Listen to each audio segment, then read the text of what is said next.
바른 시각으로 보는 바른 경제 시간입니다. 한남대 글로벌 IT 경영학과 강신철 교수와 함께하겠습니다. 어서 오십시오, 교수님. 예, 안녕하세요. 요즘 뭐 또 이 사모펀드로 시끌시끌합니다. 네, 계속 뉴스가 끊이질 않습니다. 예, 이 사모펀드 자체가 그런 건지 아니면 그걸 운영하는 사람들의 문제인지 이번 운영하는 사모펀드는 사람들이 문제겠죠. 예, 그동안 뭐 관련된 사건들도 많이 있지 않았습니까? 예, 그러니까 많은 사람들이 기억하는 게 수년 전에 그 외환은행 매각과 관련된 그 론스타 사건, 예. 온 나라 시끄럽게 한 적이 있고요.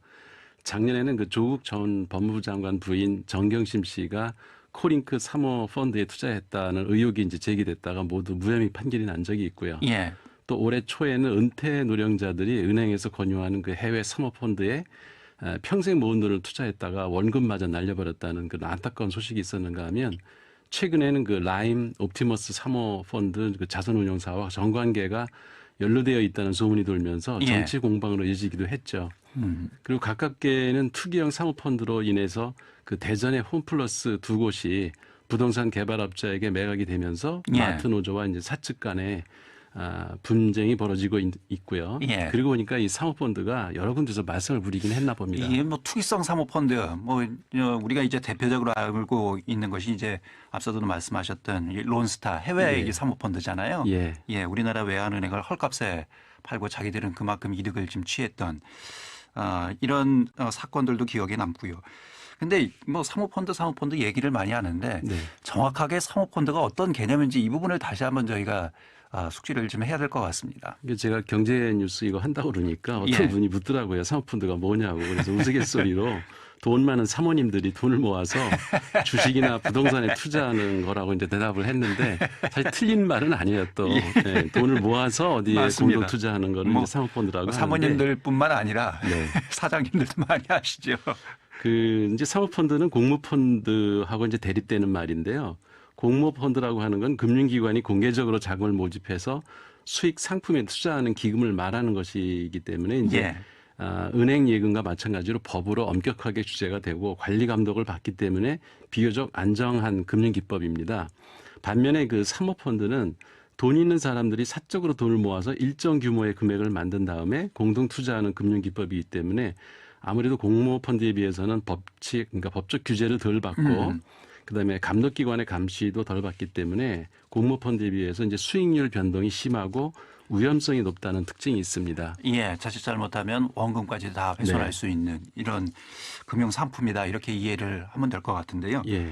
그 뭐 사모펀드도 여러 종류가 있다면서요? 예, 종류가 상당히 많습니다. 그래서 이 뉴스 나올 때마다 이 용어 때문에 이제 그 청취자들이 되게 헷갈리는데요. 예, 사모펀드는 그 운영 목적에 따라서는 전문 투자형 사모펀드, 이걸 보통 헤지 펀드라고도 하고요.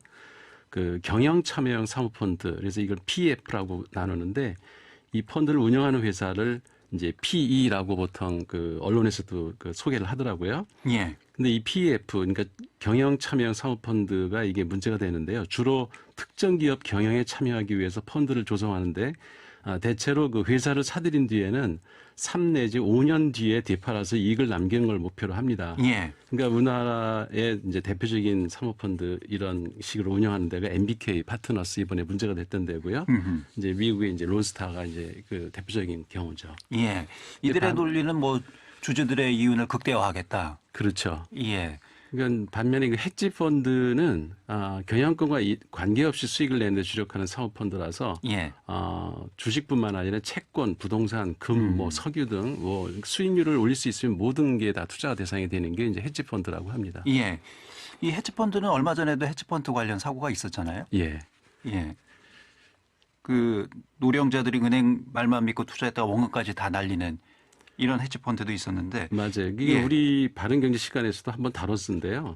그 DLS하고 DLF라는 이제 그때 용어가 등장을 했죠. 예. 그게 이제 D라는 게 이제 더라이베티브 그 영어의 D자를 딴 거고 L자는 링크드의 앞글자를 딴 거라서 그러니까 파생 금융 상품에 연계된 펀드라는 뜻이죠. 그래서 DLS는 시큐리티라고 그래서 이제 증권회사에서 그 다루는 거고 DLF는 이건 이제 금융기관, 은행에서 이제 주로 다루는 금융 상품인데요. 예. 이 파생 금융 상품은 물가 또는 환율이나 금리가 오르내림에 따라서 발생하는 그 미래 불확실성에 투자하는 금융 기법인데 지난번 그 여러 은행들이 노인들에게 불안전한 정보를 제공하고 해외 금리 연동 상품에 투자했다가 원금마저 날렸다는 그 상품이 바로 이 DLF입니다. 이 사모펀드는 웬만한 그 금융 전문 지식을 갖춘 사람들도 원금마저 날릴 수 있는 위험이 매우 높은 상품이기 때문에 예. 개인 투자가들은 아예 쳐다보지도 않는 게 좋습니다. 금리 조금 더 받으려다가 원금마저 날리는 경우가 허다하게 일어나고 있거든요. 예. 최근에 이제 정치권을 달구고 있는 그 라임, 옵티머스, 예. 이른바 이제 이 라임 옵티머스 사태 이렇게 이제 이 야당은 규정하면서 정부 여당을 지금 공세를 펼치고 있는데 네. 정부 여당에 대해서 이 사건은 좀 어떤 내용인지 이 부분도 좀 들여다봐야 될 것 같아요. 이게 이제 라임 옵티머스가 다 이제 그런 사모펀드 자산 운용 그 회사들이 이름인데요. 예. 이게 둘 다 사실은 작년에 일어났던 사건입니다. 2019년에 그 라임 자산운용 회사가 코스닥 기업들의 전환 사채를 이제 펌법 거래하면서 부정하게 수익률을 관리하고 있다는 의혹이 이제 제기돼서 작년 10월에 라임 자산운용이 운영하던 펀드에 들어있던 주식 가격이 이제 폭락을 하면서 수익률이 급격히 하락을 하니까 결국 환매 중단을 하니까 돈을 안 주는 거죠. 그렇죠. 이제 판매 중단을 하면은 사실상 파산한 것과 동일한 효과를 내기 때문에 라임 자산운용에 억 단위로 이제 돈을 맡겼던 고객들이 원금마저 그 못 받는 사태가 발생한 것이고요. 예. 그리고 이제 옵티머스 자산운용 사건은 이건 완전 금융 사기인데요.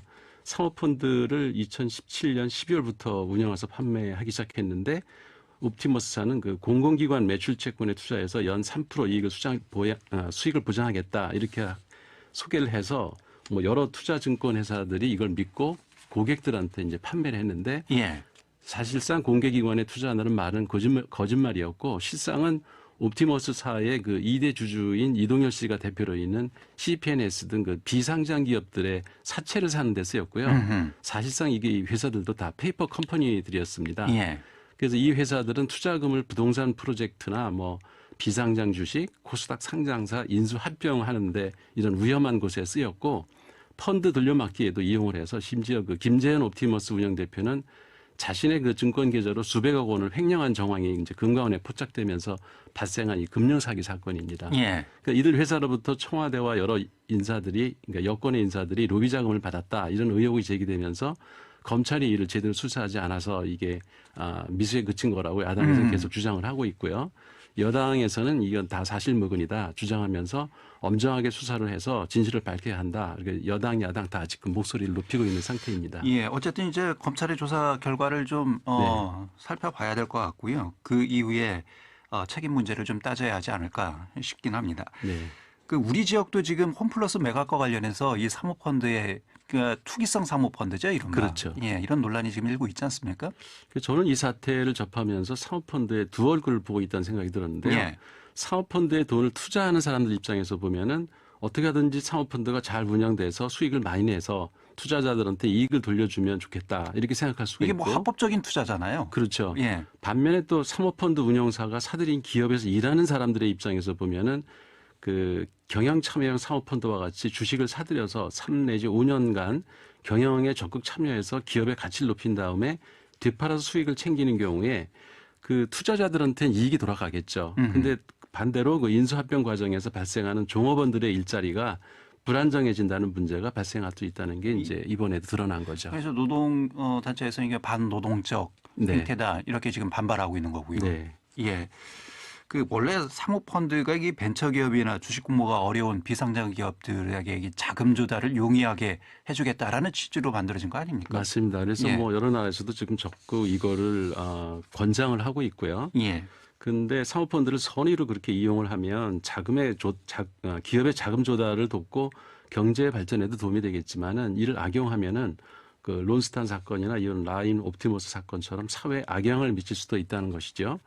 이번 홈플러스 사태를 보면은 사모펀드 운영사인 그 MBK 파트너스가 홈플러스의 매출이 감소하고 영업이익이 감소해서 경영 안정 자금 확보하기 위해서 경기도 안산 매장과 그 대전의 탐방점, 둔산점을 매각하시는 거라고 이제 핑계를 대고 있긴 한데 홈플러스 직원들은 아무리 전환 근무를 시켜준다고 하더라도 사실 그 약속이 잘 지켜질지도 의문이고요. 그렇죠. 예. 근무 조건이 나빠지는 건 당연하거든요. 그래서 기업 윤리상 사모펀드가 수익성만을 추구했다는 비난을 명키는 어렵다고 생각을 하고요. 예. 사모펀드를 투자해서 경영에 참여해 기업의 가치를 높여서 되팔아 수익을 내는 것이 사모펀드의 본래 목적이라는 것 자체를 우리는 부정할 수는 없겠지만은 그 안에서 일하는 사람들의 직업 안전성을 해치는 거는 먹튀 논란을 불러일으키기에 충분하다는 생각이 듭니다. 그래서 만약 그 부동산 개발 업체에 팔아넘기는 게 아니고 롯데마트나 이마트 같은 대형 유통업체에 매각을 했더라면은 직원들의 직업 안정성 문제는 지금보다는 훨씬 더 원만하게 해결되지 않았을까 하는 예. 생각을 해봅니다. 뭐 아까 말씀하셨던 이 자본의 냉혹한 두 얼굴을 네, 이 사모펀드를 통해서 다시 한번 또 보게 됩니다. 그렇죠. 예. 알겠습니다. 오늘 여기까지 하겠습니다. 바른경제 투기성 자본 사모펀드를 좀 들여다봤습니다. 한남대 글로벌 IT 경영학과 강신철 교수였습니다. 고맙습니다, 교수님. 예.